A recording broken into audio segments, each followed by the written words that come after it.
যারা arch rival east Bengal ক্লাবের শীর্ষকর্তা একদম রীতিমতো আপনাদের সরাসরি অভিযোগ করেছে যে আপনাদের এত লুকোচুরি কেন। বিষয়টা তো পরিষ্কারভাবেই বলতে পারতেন, কারণ তারাও তো আপনাদের প্রতিদ্বন্দ্বী, তাদেরও খেলতে যেতে হবে, তাদেরও একটা প্রিপারেশন আছে, হোটেল, তারপরে প্লেন, সমস্ত বিষয় নিয়েই বলেছে যে এটা। আমার আশ্চর্য লাগছে আপনার বক্তব্যটা শুনে। গতকাল আমাকে উনি নিজে ব্যক্তিগতভাবে ফোন করেছিলেন এবং আমার সঙ্গে ফোনে অনেকক্ষণ কথা হয়। উনি মেনেও নেন যে এটা তো আমাদের কিছু করার নেই, এফএসডিএলকে আমরা জানিয়েছি, তারা দেখছে। দেখুন, একটা ম্যাচ অন্য জায়গায় করতে গেলে সেখানে সরকারের পারমিশন লাগে, পুলিশের পারমিশন লাগে।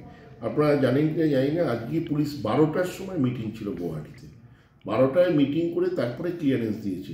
পুলিশের ক্লিয়ারেন্স ছাড়া আমরা জানাবো কী করে? তো 12টার পরে ক্লিয়ারেন্স এসেছে। কিন্তু সবচেয়ে আমি ডার্বি নিয়ে যখন কথা প্রসঙ্গটা তুললেন, একটা ইম্পর্টেন্ট কথা বলি। আমি ব্যক্তিগতভাবে শঙ্কিত রেফারিং নিয়ে, যে রেফারিদের ওপর যে চাপ সৃষ্টি করা হয়েছে ওই ক্লাবের তরফ থেকে, একটা অসম্ভব চাপ। এবং আমি ম্যাচটা ভালো করে দেখছিলাম, রেফারিরা এখন ইস্টবেঙ্গল ম্যাচে কার্ড দেখাতে ভয় পাচ্ছে।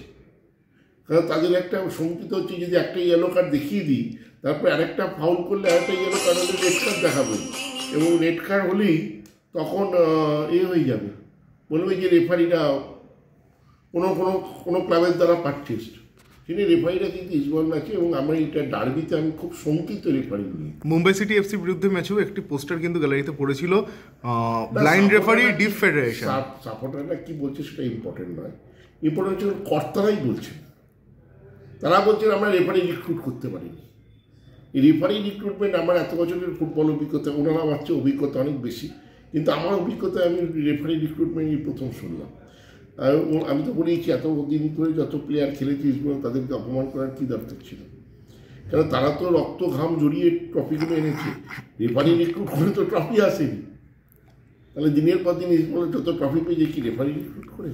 তো এইগুলো আমার মনে হয় রেফারিটার উপরে আমি শঙ্কিত ডার্বিতে।